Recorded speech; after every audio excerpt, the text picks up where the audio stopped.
অষ্টম শ্রেণীর স্টুডেন্টস, আজকে তোমাদের করাবো মডেল অ্যাক্টিভিটি টাস্ক 2021 সেপ্টেম্বরের ভূগোল।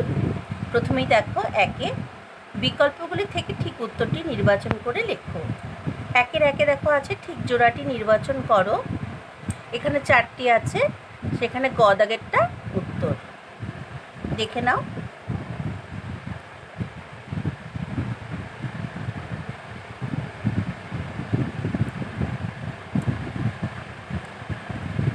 এরপরে দেখো, একের 2 আছে উত্তর আমেরিকার আলাস্কা যে জলবায়ুর অন্তর্গত তা হলো ক্রান্তীয় জলবায়ু, লরেন্সীয় জলবায়ু, ভূমধ্যসাগরীয় জলবায়ু, তুন্ড্রা জলবায়ু।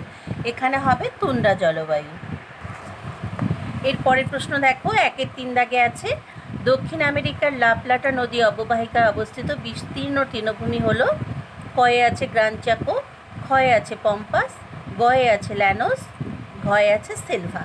এখানে ক্ষয়ের দাগেরটা হবে পম্পাস।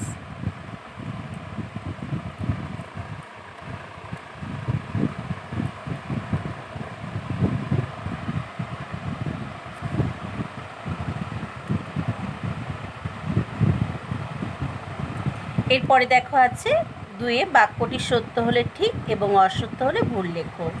2-এর 1 দেখো, রাত্রিবেলা স্থলভাগ থেকে সমুদ্রের দিকে সমুদ্রবায়ু প্রবাহিত হয়, এটা ভুল। 2-এর 2 আপেক্ষিক আর্দ্রতার সাথে উষ্ণতার সম্পর্ক ব্যস্তানুপাতিক, এটা ঠিক। 2-এর 3 দেখো, জুলাই আগস্ট মাসে আর্জেন্টিনায় গ্রীষ্মকাল বিরাজ করে, এটা ভুল। এরপরে দেখো 3 দাগে আছে সংক্ষিপ্ত উত্তর দাও। 3-এর 1 আছে সব মেঘ থেকে বৃষ্টি হয় না কেন? উত্তরটা এখান থেকে এই পর্যন্ত একটু দেখে লিখে নাও।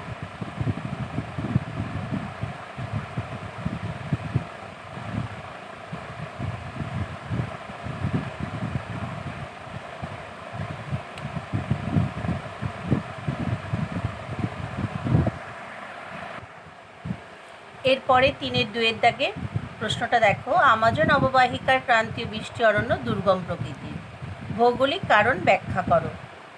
এখান থেকে শুরু হয়েছে উত্তরটা এই পর্যন্ত।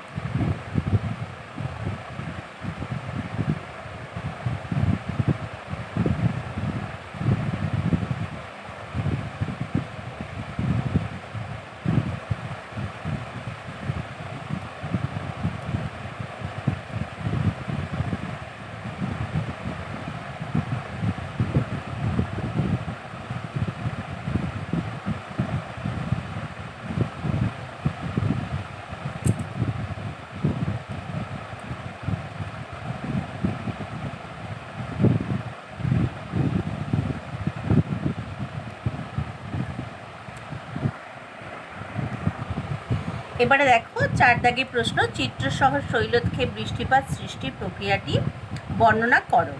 এখানে দেখো আছে শৈল কথার অর্থ পাহাড় আর ক্ষেপ কথার অর্থ হলো উপরে ওঠা। জলীয় বাষ্পপূর্ণ আর্দ্র বায়ু ভূপৃষ্ঠের উপর দিয়ে প্রবাহিত হওয়ার সময় বায়ুপ্রবাহের গতিপথে উঁচু পাহাড়, পর্বত, মালভূমি থাকলে বায়ুপ্রবাহ সেখানে বাধা পায় এবং উঁচু পাহাড়, পর্বত, মালভূমির গা বেয়ে উপরে উঠে যায়। উপরে শীতল বায়ুর সংস্পর্শে সেই জলীয় বাষ্পপূর্ণ উষ্ণ বায়ু শীতল ও ঘনীভূত হয়ে পর্বত বা মালভূমির প্রতিবাদ ঢালে বৃষ্টিরূপে নেমে আসে।